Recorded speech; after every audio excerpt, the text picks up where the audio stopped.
Hello friend, math with Krishna के YouTube channel पर आपका स्वागत है। हम लोग हिंदी की क्लास में कल की क्लास में हमने स्वर पे चर्चा किया था। आज की जो क्लास होगी आपकी वो होगी व्यंजन की क्लास। लेकिन ध्यान दीजिएगा, जिन लोगों ने वीडियो को देखा है तो स्वर में आपकी कल की क्लास में एक टॉपिक आपका छूट गया था, जो आपका था स्वर की संख्या। स्वर की संख्या अगर एग्जाम में पूछेगा स्वरों की संख्या कितनी है तो आपको क्या आंसर लगाना है? 11। लेकिन अगर एग्जाम में ऐसे पूछेगा स्वरों की कुल संख्या कितनी है, अगर ऑप्शन में 13 दिया भैया तो आप 13 को क्लिक करिएगा। लेकिन अगर ऐसे पूछेगा कि स्वर की संख्या कितनी है तो क्या लगाएंगे आप? 11 लगाएंगे। देखो 11 कौन कौन से होते हैं? छोटा आ, बड़ा आ, छोटी ई, बड़ी ई, छोटा ऊ, बड़ा ऊ, री, ए, आए, ओ और औ। यही आपके 11 स्वर है। देखो यहाँ पे 1 2 3 4 5 6 7 8 9 10 11, ये आपके 11 स्वर हैं। जब आपका पूछेगा कि स्वरों की कुल संख्या कितनी है तो आप बताओगे 13, और 13 और 11 का खेल कहां से होता है? जो ये आपका एक क्या है, इसको अनुस्वार कहते हैं, अनुस्वार कहते हैं। और एक आपका जो है आहा, ये क्या है आपका? ये आपका विसर्ग है। क्या है ये? विसर्ग है। इन दोनों को जब मिला लेते हैं तो 11 और 2 13। लेकिन इन दोनों को स्वरों से बाहर निकाला गया है और इसको क्या नाम दिया गया है? किशोरी दास वाजपेयी ने अंग और आहा को दोनों को क्या बताया था? दोनों को अयोगवाह किसकी संज्ञा दी है? अयोगवाह। नोट कर लीजिएगा, अयोगवाह। मैं यहां लिख दे रहा हूं, अंग और आहा को किशोरी दास वाजपेयी ने क्या कहा है? अयोगवाह कहा है। अयोगवाह की संख्या पूछेगा तो आप क्या बताओगे? 2। कितना बताएंगे? 2। कौन कौन से? अंग और आहा। तो आज की क्लास में जो प्रीवियस क्लास था उससे आपका जो पॉइंट छूटा हुआ था वो था स्वरों की संख्या कितनी? तो 11। स्वरों की कुल संख्या तो बताएगा, आप बताइएगा 13। कौन कौन से? आ से लेके औ तक, अंग और आहा। अंग आपका अनुस्वार है, आहा आपका विसर्ग है, और दोनों क्या है? आपका अयोगवाह है। इतना पॉइंट आप नोट करिए कल की क्लास में, फिर आगे चर्चा करते हैं आपकी आज की क्लास में।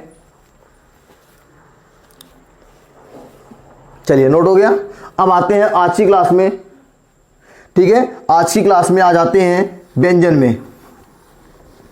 हेडिंग बनाइए, व्यंजन संधि। व्यंजन संधि नहीं, हेडिंग केवल पड़ेगी आपकी व्यंजन। हम लोग वर्णमाला में स्वर पढ़ चुके हैं कल की क्लास में, आज की क्लास में पढ़ेंगे व्यंजन। देखो ध्यान से, व्यंजन क्या होता है पहले परिभाषा जान लो आप भैया। व्यंजन होते हैं ऐसे वर्ण जो किसी वर्ण की सहायता से बोले जाते हैं। आप ऐसे कह सकते हो कि व्यंजन वर्णों को बोलने के लिए आपको स्वर की सहायता लेनी पड़ती है। जैसे अगर आपको का बोलना है तो आपको पता चल रहा है कि जब का में हलंत लगाएंगे तो आपका कौन सा स्वर बाहर आ रहा है? आ बाहर आ रहा है। का मतलब क्या है?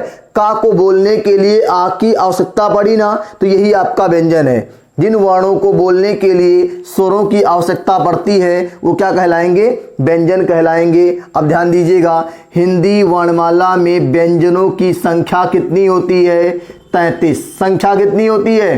33। कहीं कहीं आपका 35 दिया रहेगा। जब पूछेगा हिंदी वर्णमाला में व्यंजनों की कुल संख्या, अगर ऑप्शन 35 दिया है तो कैसे देखो 35 होता है? 33 में आप 2 जोड़ोगे तो कितना हो जाएगा? ये 35। और कौन कौन से 2 जुड़ते हैं आपका? ये जो आपका डा है और ये एक आपका है ढा। इन्हीं दोनों को आप जोड़ दोगे तो 33 से क्या हो जाएगा? 35। और इन 2 व्यंजनों को आगे हम बताएंगे कि इनको क्या कहा जाता है। तो क्या कहा जाएगा? द्विगुण या उच्छिप्त व्यंजन। द्विगुण या उच्छिप्त व्यंजन। तो यही आपका 33 और 35 का खेल है। व्यंजनों की संख्या पूछेगा तो प्रमाणिक आप 33 लगाओगे। अगर कहेगा व्यंजनों की कुल संख्या और ऑप्शन में 35 दिया है तो किसको टिक करोगे आप? 35 को टिक करोगे। चलिए आगे आते हैं। अब देखिए ध्यान से, व्यंजनों के वर्गीकरण की बात कर रहे हैं। व्यंजनों का वर्गीकरण 4 प्रकार से हुआ है। स्पर्श व्यंजन। स्पर्श व्यंजन की डिफिनीशन क्या होगी? अब स्पर्श व्यंजन की डिफिनीशन भैया नाम से स्पष्ट है, जिन वर्णों को बोलते समय हवा हमारे मुख के किसी अंग को, जैसे मुख के किसी अंग कंठ, तालु, मूर्धा, दंत और ओष्ठ को स्पर्श करते हुए बाहर निकलेगी। स्पर्श व्यंजन का एक बार फिर से सुनिएगा। जिन वर्णों को बोलते समय हवा हमारे मुख के किसी विशेष स्थान कंठ, तालु, मूर्धा या दंत या ओष्ठ किसी को स्पर्श करते हुए बाहर निकलेगी तो क्या कहलाएंगे? स्पर्श व्यंजन कहलाएंगे। अब आपके एग्जाम के परिभाषा नहीं पूछेगा इनकी संख्या कितनी है, तो संख्या आप बताएंगे 25। स्पर्श व्यंजन की संख्या कितनी होती है? 25 होती है। अब आप बताओगे फिर कि इसमें 5 वर्ग होते हैं, इसमें 5 वर्ग होते हैं। अब आपको पता है कि जब 5 वर्ग होगा और संख्या है 25 तो इसका मतलब हर एक वर्ग में कितना अक्षर होता होगा? 5 अक्षर होगा ना, 5 गुणे 5 25। नोट करिएगा। स्पर्श व्यंजन की डिफिनीशन, ऐसे वर्ण जो शरीर के किसी विशेष स्थान कंठ, ताल, मूर्धा, दंत या ओष्ठ को स्पर्श करते हुए बोले जाते हैं, क्या कहलाते हैं? स्पर्श व्यंजन कहलाते हैं। इनकी संख्या होती है 25, इसमें 5 वर्ग होते हैं। इस स्पर्श व्यंजन का एक नाम और है, उसको भी आप लिख लीजिए। इसको हम लोग एक नाम से जानते हैं, वर्गीय व्यंजन। क्या जानते हैं हम लोग? वर्गीय व्यंजन। स्पर्श व्यंजन का एक नाम आपका और भी है, क्या है वो? वर्गीय व्यंजन। नोट करिए, फिर आगे चर्चा करते हैं। नोट करिए, चलिए नोट हो गया भैया। स्पर्श व्यंजन में कोई दिक्कत नहीं किसी को। अभी हम वापस से स्पर्श व्यंजन पे आएंगे, क्योंकि यहां से आपको अल्प प्राण बताना है, महाप्राण बताना है, अघोष बताना है, सघोष बताना है और नासिक के व्यंजन बताना है। इतनी बातें हम वापस आके इस 5 वर्गों पे करेंगे। पहले हम स्पर्श व्यंजन के बाद अंतस्थ को जान लेते हैं, उसमें या संघर्षी को जान लेते हैं और संयुक्त को जान लेते हैं। इसके बाद वापस हम इसी 5 वर्गों पे आएंगे और वहां पे हम आपका 4 चीज क्लियर करेंगे, अल्पप्राण, महाप्राण, अघोष और सघोष। सबसे पहले जो हमारे चैनल पे नए बच्चे हैं वो चैनल को क्या करेंगे? सब्सक्राइब करेंगे और शेयर करेंगे, ठीक है। बाकी आपको कोई समस्या होती है तो आप कमेंट बॉक्स में हमको बताइए। चलिए अगली हेडिंग पड़ेगी आपकी, जो हमने पढ़ा व्यंजनों का वर्गीकरण में पहला स्पर्श व्यंजन, संख्या 25, इसमें 5 वर्ग होते हैं। और ये कहां से कहां तक होते हैं? जो ये वर्ण 25 होते हैं ये का से लेकर और कहां तक होते हैं? मां तक। का से लेकर मां तक के जो वर्ण आएंगे वो किस में आएंगे? आपके स्पर्श व्यंजन में आएंगे। क्लियर है? चलिए अगली हेडिंग बनेगी आपकी यहां से दूसरा, अंतस्थ व्यंजन। अंतस्थ व्यंजन की परिभाषा जान लीजिए। क्या कह सकते हो आप? जो वर्णमाला में स्वर और व्यंजनों के बीच बोले जाते हैं, या ऐसे कह सकते हो आप जिनको बोलने में क्या होता है? कम वायु बाहर आती है। क्या होती है? कम वायु बाहर आती है, उसे क्या कहेंगे हम लोग? अंतस्थ व्यंजन कहेंगे। इसमें आपके कौन कौन से आएंगे? संख्या पूछेगा अंतस्थ व्यंजन की तो भैया क्या लगाओगे आप? 4। क्या लगाएंगे? 4 संख्या में होते हैं। ध्यान दीजिएगा, जो सवाल पूछेगा उसकी हम बात कर रहे हैं। संख्या पूछेगा तो आप बताएंगे 4, और ये 4 कौन कौन से होते हैं उसकी बात कर लेते हैं। या, वा, रा और ला। ये जो मैंने लिखा है या, वा, रा, ला, ये वर्णमाला का सीक्वेंस सही नहीं है। सीक्वेंस में क्या होता है? या, रा, ला, वा होता है, वा बाद में होता है। लेकिन हमको एक चीज और सिखाना है आपको। क्या सिखाना है? कि ये चारों तो आपके अंतस्थ क्या हो गए? व्यंजन हो गए, अंतस्थ व्यंजन हो गए। लेकिन जो यहाँ पे या और वा है इसको कुछ और कहा जाता है, और वो क्या कहा जाता है भैया? या और वा को क्या कहा जाएगा? अर्धस्वर। क्या कहा जाएगा? अर्धस्वर कहा जाएगा। नोट कर लीजिएगा, यहाँ पे एक शब्द एक वर्ण आया है रा। इस रा को क्या कहेंगे? तो नोट करिएगा, प्राकंपित या लुंठित। प्रकंपित या लुंठित। ये ला, रा आपका क्या है? प्रकंपित या लुंठित। यहां पे जब ला की बात करेंगे तो ये आपका है पार्श्विक। पार्श्विक व्यंजन, ठीक है। तो आपको हमने बताया कि अंतस्थ व्यंजन की संख्या होती है 4, या, वा, रा और ला। क्लियर है? या और वा को आप अर्धस्वर कहोगे, रा को आप प्रकंपित या लुंठित कहोगे, ला को आप पार्श्विक व्यंजन कहोगे। इसको नोट करिए, फिर आगे चर्चा करते हैं हम लोग। नोट करिए, नोट हो गया भैया। चलिए देखिए, हमने कहा कि अंतस्थ व्यंजन होते हैं 4, या, वा, रा और ला। या और वा को क्या कहेंगे? अर्धस्वर कहेंगे। रा को क्या कहेंगे? प्रकंपित या लुंठित कहेंगे। और ला को क्या कहेंगे? पार्श्विक व्यंजन कहेंगे। क्या कहेंगे? पार्श्विक व्यंजन कहेंगे। अगली हेडिंग पड़ेगी यहां से आपका तीसरा जो पॉइंट होगा, उष्म या संघर्षी व्यंजन। नोट करिए, उष्म या संघर्षी व्यंजन, इसको हम थोड़ा सा रिमूव कर रहे हैं, जगह कम है। उष्म या संघर्षी व्यंजन, उष्म या संघर्षी व्यंजन की संख्या पूछेगा तो आप क्या बताओगे? संख्या में ये भी 4 होते हैं। डिफिनीशन पूछेगा तो क्या बताओगे? जिसको बोलते समय हवा रगड़ के साथ मुंह से बाहर आएगी, उष्मा के साथ क्या करेगी? बाहर आएगी, वो क्या कहलाएगा? उष्म या संघर्षी व्यंजन। संख्या में कितने होते हैं भैया? संख्या में होते हैं 4। और ये कौन कौन से होते हैं? देखो ध्यान से, एक आपका सा, शा, शा और हा, यही आपके चारों क्या हैं? उष्म या संघर्षी व्यंजन हैं। कौन कौन? सा, सा, सा और हा। तीनों सा का नामकरण हम इसी क्लास में करने वाले हैं। ये आपका जो है तालब सा है, ये आपका मूर्धन्य सा है, ये आपका दंत सा है। ये चारों आपके आएंगे उष्म या संघर्षी व्यंजन में। नोट करिए, फिर आगे चर्चा करते हैं। अगली हेडिंग पड़ेगी आपकी यहां से संयुक्त व्यंजन।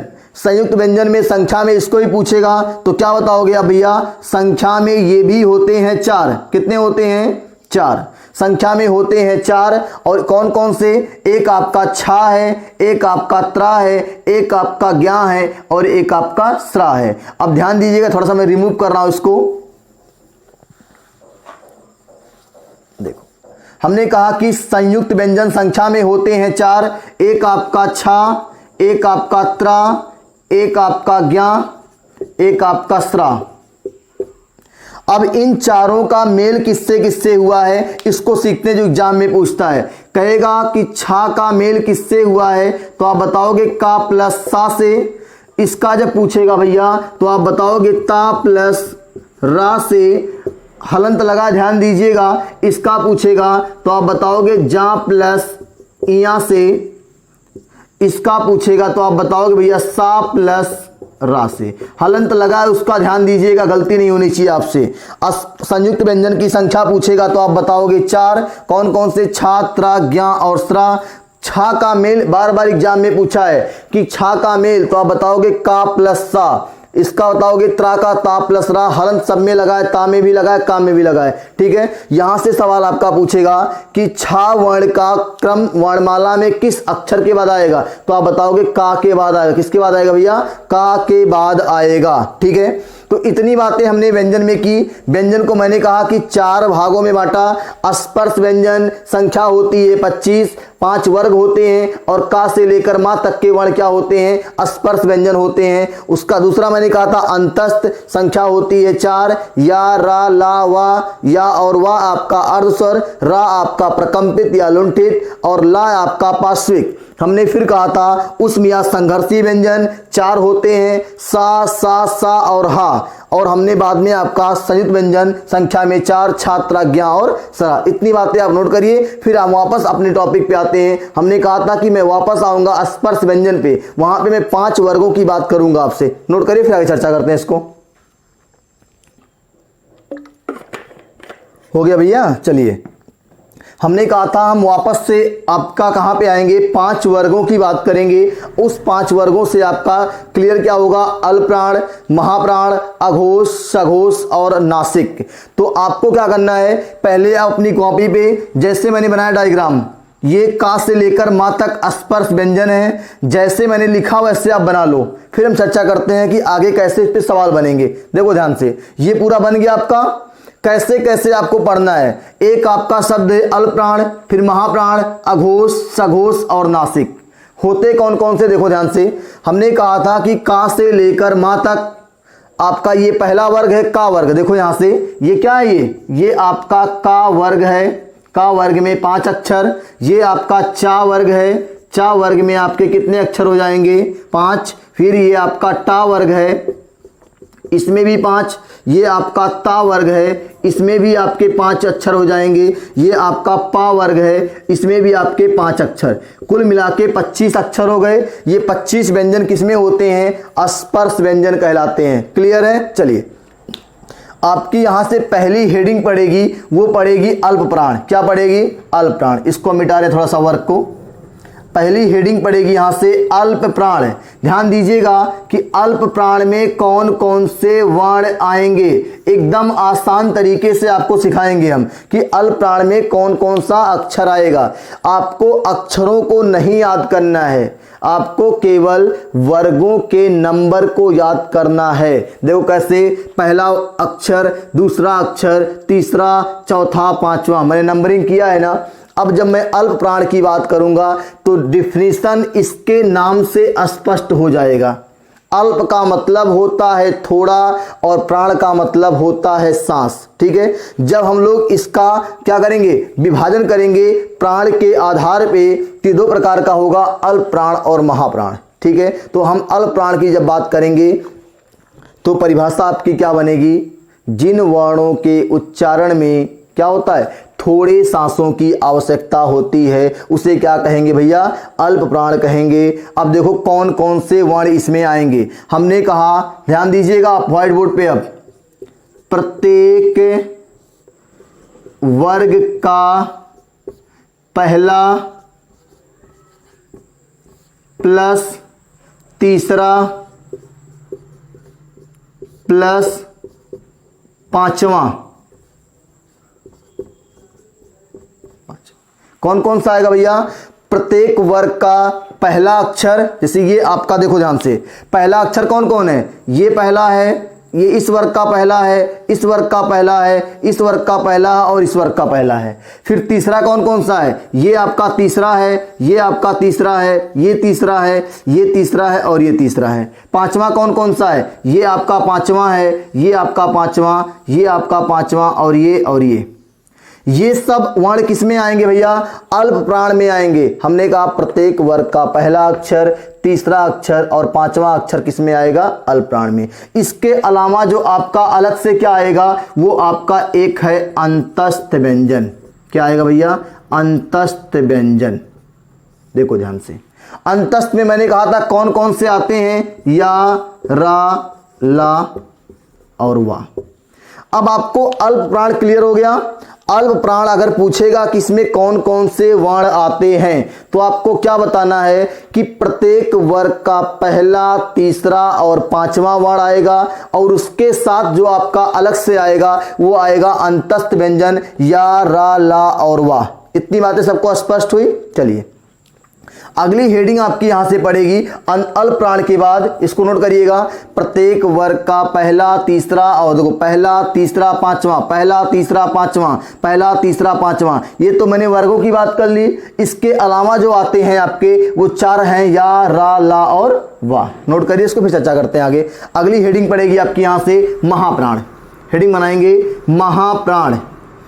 आपकी हेडिंग पड़ेगी महाप्राण। डिफिनीशन सबको पता है, एकदम नाम से स्पष्ट हो रहा है। वहां पे जब हम बात कर रहे थे अल्प प्राण की, तो अल्प का मतलब था थोड़ा, लेकिन महा का मतलब होता है महान। महान का मतलब ज्यादा चीजों से बात की जा रही है, और प्राण का मतलब होता है सांस। तो इसका मतलब हम कह सकते हैं सीधा कि जिन वर्णों के, जिन व्यंजनों के उच्चारण में, जिन वर्णों के उच्चारण में ज्यादा सांसों की आवश्यकता होगी वो क्या कहलाएंगे? महाप्राण कहलाएंगे। इसमें देखो कौन कौन से अक्षर आएंगे।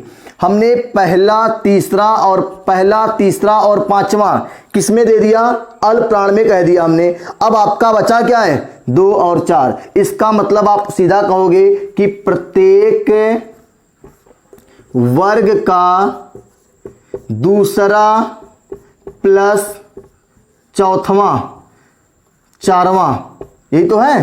प्रत्येक वर्ग का, देखो ध्यान से, दूसरा सब दूसरा है अभी ये, और दूसरा के बाद क्या बचा है? चौथा और चौथा। ये सब किस में आएंगे? आपके महाप्राण में आएंगे। किस में आएंगे?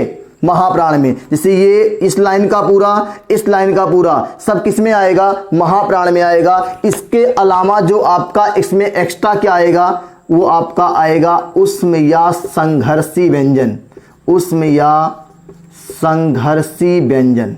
यही आपके 4 इसमें भी एक्स्ट्रा आएंगे वर्गों से, ठीक है। ध्यान दीजिएगा, हमने क्या कहा कि हमने कहा कि महाप्राण में आपका कौन कौन सा आएगा, प्रत्येक वर्ग का दूसरा, प्रत्येक वर्ग का चौथा। अलग से क्या आएगा, वो आएगा केवल उष्म या संघर्षी व्यंजन। इसमें कौन कौन सा आता है, सा और हा।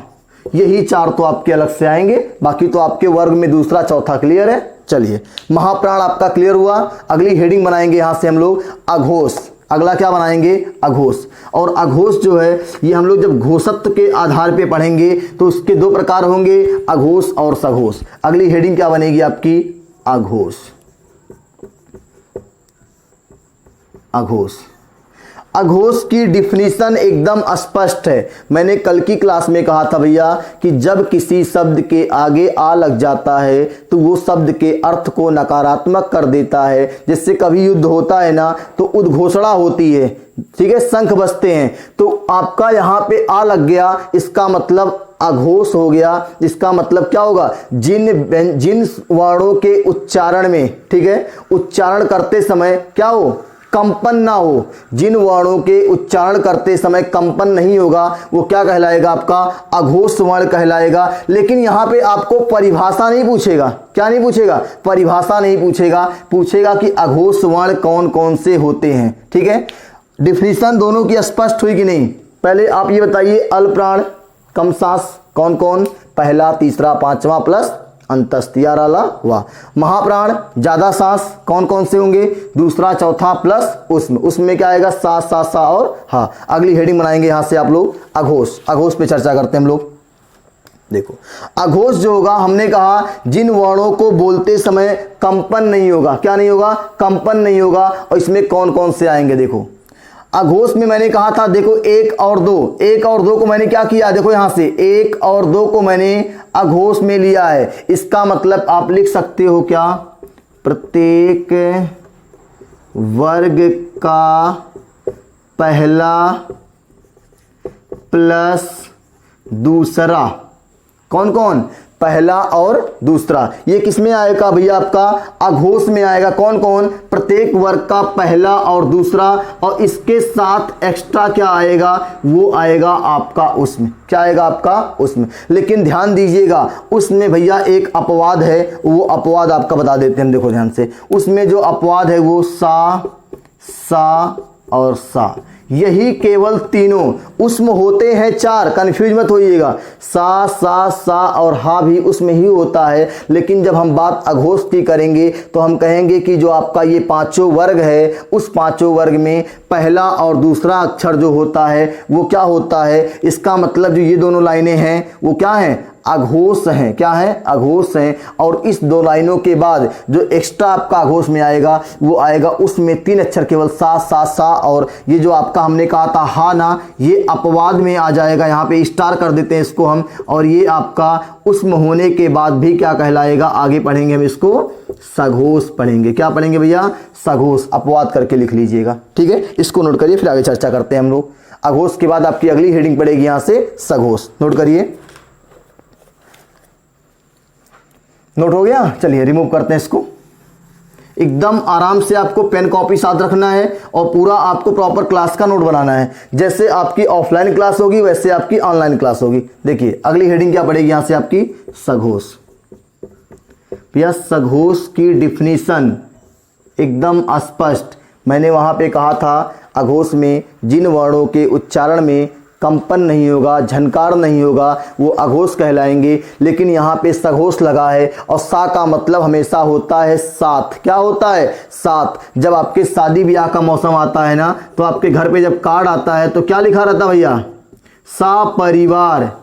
तो इस सा का मतलब ही क्या है, परिवार के साथ। निमंत्रण में क्या लिखा होता है, सा परिवार। तो मैंने कहा किसी भी शब्द के आगे सा लगा रहेगा, उस सा का मतलब हमेशा क्या बताता है, वो सा का मतलब हमेशा साथ के साथ आएगा। जैसे मैंने कहा सा परिवार कार्ड पे लिखा रहेगा, तो उस सा का मतलब साथ, मतलब आपको परिवार के साथ आना निमंत्रण में। ठीक है, यहाँ पे सा लगा है और उसके साथ लगा है घोष। इसका मतलब क्या होगा, जिन वर्णों का उच्चारण करते समय कंपन होगा, झनकार होगा, वो क्या कहलाएगा, आपका सघोष कहलाएगा। स्पष्ट है इतनी बातें? चलिए चर्चा करते हैं। शादी ब्याह का मौसम तो आता रहेगा। चलिए, सघोष में आपका कौन कौन सा आएगा? हमने पहले और दूसरे तक हमने क्या ले लिया है, अघोष। किसको किसको ले लिया है, पहला और दूसरा मैंने अघोष में ले लिया है। अब बाकी आपका देखो, यहां से लेकर मैंने पूरा यहां तक किसमें लिखा है, सघोष। और इसमें क्या 3 4 5 तीनों आ रहा है ना, इसका क्या लिखेंगे हम लोग, प्रत्येक वर्ग का कौन कौन सा भैया, तीसरा, चौथा प्लस पांचवा। देखो ये लाइन, तीसरा वाला कॉलम, चौथा वाला कॉलम और पांचवा वाला कॉलम किस में आएगा भैया, सघोष में आएगा। और इसके साथ एक्स्ट्रा क्या आएगा, देखो कॉलम के बाद एक्स्ट्रा क्या आएगा, वर्गों के बाद एक्स्ट्रा क्या आएगा, इसमें आपका आ जाएगा भैया आपका सभी स्वर। क्या आएगा, सभी स्वर भी आ जाएगा। इसके अलावा एक्स्ट्रा क्या आएगा आपका, उसमें एक्स्ट्रा जो आएगा भैया वो आएगा आपका अंतस्थ, क्योंकि हमने उसम की बात किसमें कर ली थी, अघोष में कर चुके हैं उसम की बात। उसमें मैंने कहा था एक अपवाद है अघोष में, अपवाद क्या था, हा। हा आपका उसम था लेकिन वो अघोष में नहीं था, वो कहाँ आएगा, अंतस्थ के बाद एक आप जो अपवाद वहां पे था वो इसमें आएगा भैया, हा। क्लियर है? सघोष में कौन कौन सा वर्ण आएगा देख लो ध्यान से। तीसरा ये कॉलम पूरा, गा जा डा ये सब आएगा। चौथा पूरा आएगा, पांचवा पूरा आएगा। इसके अलावा एक्स्ट्रा क्या आएगा, सभी स्वर, मतलब सभी स्वर का मतलब आ से लेके औ तक 11 स्वर आएंगे। अंतस्थ में आपका 4 आएगा, या रा ला वा आएगा। और जो यहाँ का अपवाद था अघोष का, यहाँ आ जाएगा सघोष में। इतनी बातें सबको स्पष्ट है, नोट करिए फिर चर्चा करते हैं। अब चर्चा क्या करना, देखो ध्यान से, इस वर्गों पे सवाल और क्या बनेगा, ये जो आपका पांचवा है, ध्यान दीजिएगा मैंने पांचवा को घेरा है, देखो यहां से ये केवल मैंने पांचवा के ऊपर लिखा है। अगर नहीं दिख रहा तो मैं नीचे लिख दे रहा हूं, ध्यान से, पांचवा के नीचे देखो क्या लिखना है आपको, ये जो वर्ग का पांचवा अक्षर है भैया ये नासिक है। क्या है, नासिक है। नोट कर लीजिए, वर्ग का पांचवा अक्षर क्या होगा, नासिक होगा। इसको नोट करेंगे आप, एकदम प्रॉपर तरीके से स्वच्छ और सुंदर इस वर्ग को बनाएंगे। वर्ग में आप पहले 1 2 3 4 5 कॉलम है, 5 कॉलम की नंबरिंग करेंगे। पहला तीसरा पांचवा अल्पप्राण करेंगे, दूसरा चौथा महाप्राण। फिर 1 और 2 की जब बात करेंगे तो वो अघोष होगा, 3 4 5 तक सघोष होगा और पांचवा क्या होगा, नासिक व्यंजन होगा। ठीक है, इतनी बातें नोट करिए, फिर आगे चर्चा करते हैं। नोट करिए, नोट हो गया भैया। एक शब्द आपका है उच्छिप्त व्यंजन, ये आपके एग्जाम में बार बार आपको दिखेगा। इसका मतलब क्या है, इन वर्णों को बोलते समय उच्छिप्त व्यंजन में क्या होता है, इन वर्णों के उच्चारण करते समय जीभ जो होगी पहले झटके के साथ ऊपर जाएगी, मूर्धा को स्पर्श करेगी, फिर आराम से नीचे आएगी। ये क्या कहलाएंगे, उच्छिप्त व्यंजन कहलाएंगे। उच्छिप्त व्यंजन को ही किस नाम से जानते हैं भैया, हमने कहा था आपको द्विगुण व्यंजन। क्या कहलाएंगे, द्विगुण व्यंजन। दोनों मतलब सेम है भैया, इन दोनों का मतलब सेम है, द्विगुण या उच्छिप्त व्यंजन। और ये कौन कौन से होते हैं, ये देखो ध्यान से, डा और ढा, डा और ढा। नोट कर लीजिए इसको, फिर आगे चर्चा करते हैं। नोट हो गया भैया। देखिए अब आपका जो टॉपिक बचा है वर्णमाला में वो आपका है वर्णों का उच्चारण स्थान। आपके एग्जाम में सवाल पूछेगा कि कौन से वर्ण का उच्चारण स्थान कहां से है। जैसे पूछा जाए कि भैया का कहां से बोला जाएगा, तो आप क्या बताओगे, कंठ से बोला जाएगा। आप पढ़ के एग्जाम में ट्राई भी कर सकते हो एग्जाम हॉल में। जैसे बोलोगे का, तो कहां पे कंपन हो रहा है, यहां पे। जैसे आप बोलोगे पा, तो पा का उच्चारण स्थान सीधा ओठ से है। अगर आप ओठ बंद करके पा बोलोगे तो नहीं बोल पाओगे। ठीक है, ट्राई कर लेना घर पे बैठ के। ठीक है, देखो ध्यान से, हम कह रहे हैं कि वर्णों के उच्चारण स्थान को हम लोग पहला देखेंगे, कंठ वर्ण। कंठ से कौन कौन से वर्ण बोले जाते हैं, ध्यान दीजिएगा। हमने आपके व्हाइट बोर्ड पे एक फार्मूला लिखा है, मैथ नहीं, ये हिंदी है। इस हिंदी में संस्कृत का ये कॉन्सेप्ट है जिससे आपको वर्णों का उच्चारण स्थान सीखने में आसानी होगी। लिखा है अक्कु विसर्जनिया नाम कंठा। ध्यान दीजिएगा, इस अक्कु विसर्जनिया नाम कंठा से का वर्ण का कंठ से बोले जाने वाले वर्ण क्लियर होंगे। छोटा आ से आपका आएगा छोटा आ और बड़ा आ।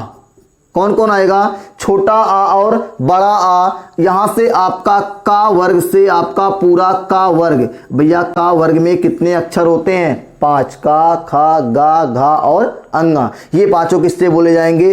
कंठ से बोले जाएंगे। और ये छोटा आ बड़ा किससे बोला जाएगा? कंठ से बोला जाएगा। इसके अलावा जो आपका बच्चा है वो एक आपका बच्चा है, क्या है?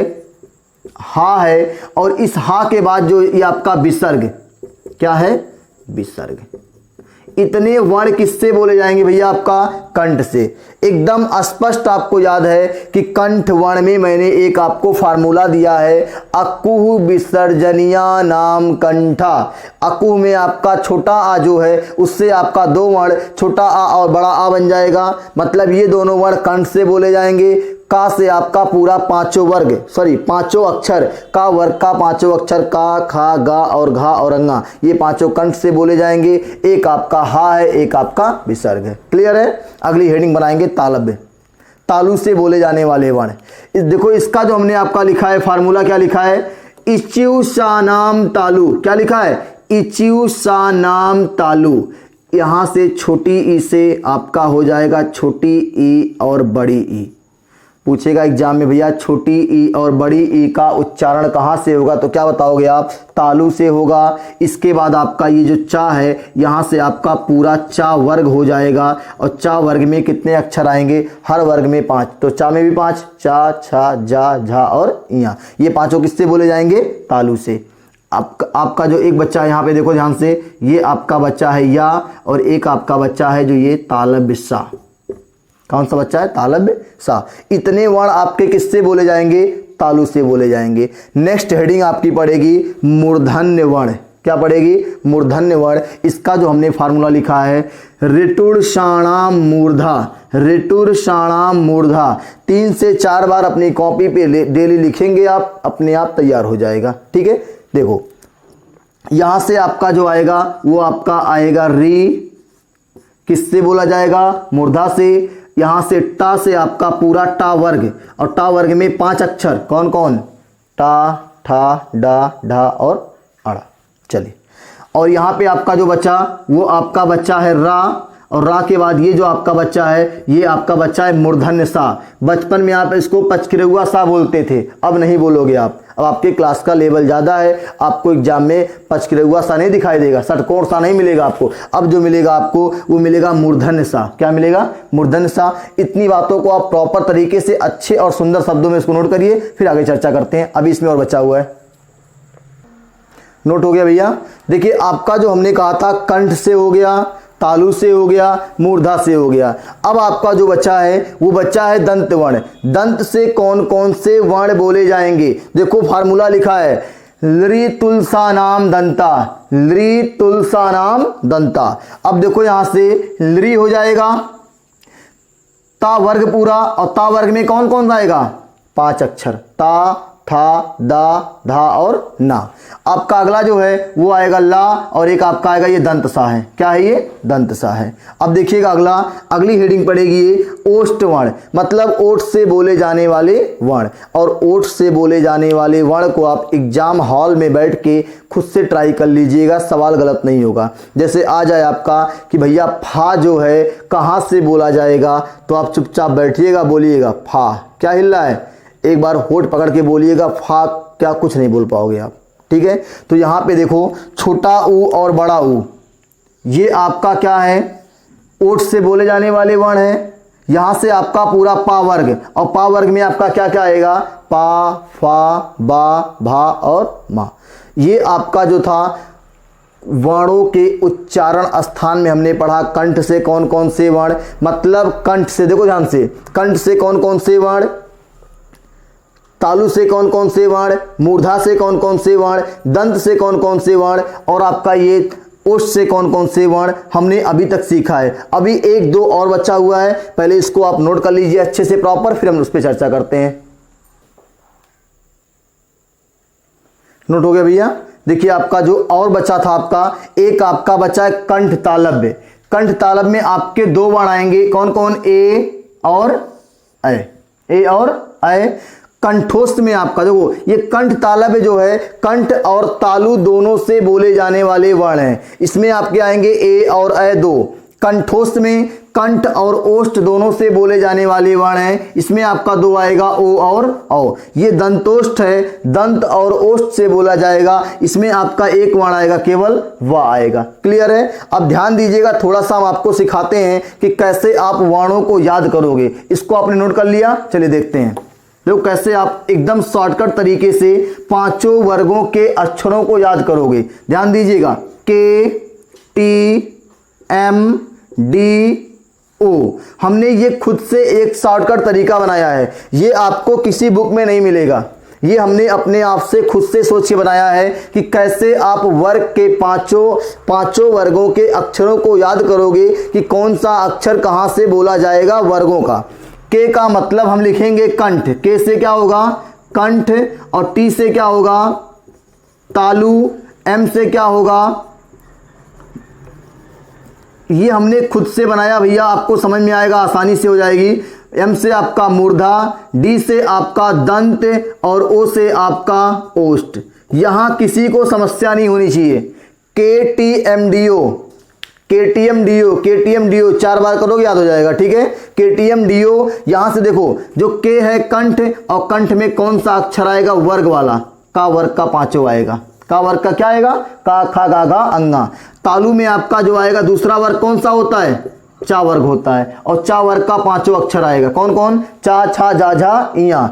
और आपका यहाँ पे जो मूर्धा है वो तीसरा वर्ग कौन सा होता है, टा, और टा वर्ग का 5 अक्षर आएगा, कौन कौन, टा ठा डा ढा और अड़ा। यहाँ पे आप दंत की बात करोगे तो यहाँ पे आपका ता वर्ग का 5 अक्षर आएगा, कौन सा, ता वर्ग का 5 अक्षर आएगा, ता था दा धा ना। और ये जो आपका लास्ट है केटीएम डीओ का ओ जो है, यहां से आपका आएगा पा वर्ग, और पा वर्ग के 5 अक्षर किससे बोले जाएंगे, ओठ से। तो एकदम सीक्वेंस क्लियर है। का के बाद का खा गा गा अंगा के बाद चा छा जा झा इया आता है, टा ठा डा ढा अड़ा आता है, ता था दा धा ना आता है, पा फा बाबा मा आता है। इसका मतलब पहला का वर्ग होगा, दूसरा चा वर्ग, तीसरा टा ता और पा। कैसे याद करोगे, केटीएम डीओ, केटीएम डीओ से के से कंठ, कंठ में का वर्ण आएगा, टी से आपका तालु, तालु में आपका चा वर्ग आएगा, यम से आपका मूर्धा, मूर्धा में आपके टा वर्ग आएंगे, डी से आपका दंत, दंत में आपके ता वर्ग आएंगे, और ओ आपका ओष्ठ, इसमें आपके पा वर्ग आएंगे।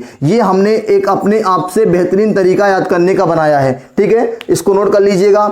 और जो लोग हमारे चैनल पे नए हैं वो चैनल को सब्सक्राइब करेंगे, वीडियो को अधिक से अधिक शेयर करेंगे, लाइक और कमेंट करेंगे, साथ में जो आपका बेल आइकन है उसको प्रेस करेंगे, जिससे आपको अगली आने वाली सारी वीडियो की नोटिफिकेशन आपको सबसे पहले मिल जाएगी। दूसरी बात, कल की क्लास की चर्चा कर लेते हैं। ये आपकी आज की क्लास में, कल की क्लास और आज के क्लास को मिला के एक पूरा वर्णमाला खत्म हो गया है। वर्णमाला में कल हमने पढ़ा स्वर, आज पढ़ा व्यंजन, ठीक है। कल की क्लास में ध्यान दीजिएगा, कल की क्लास में हम लोग वर्णमाला पे आधारित, किस पे, वर्णमाला पे आधारित प्रीवियस ईयर पेपर, पिछले कई साल के UP TET, C TET, S TET, Uttar Pradesh police, लेखपाल, जो भी परीक्षाएं यूपीएसआई हिंदी के लिए होती हैं, उसके हम सवालों को कल की क्लास में इकट्ठा करके और यहाँ पे व्हाइट बोर्ड पे सॉल्व करेंगे, ठीक है। तो बहुत बहुत धन्यवाद, कल मिलते हैं फिर सेम टाइम पे।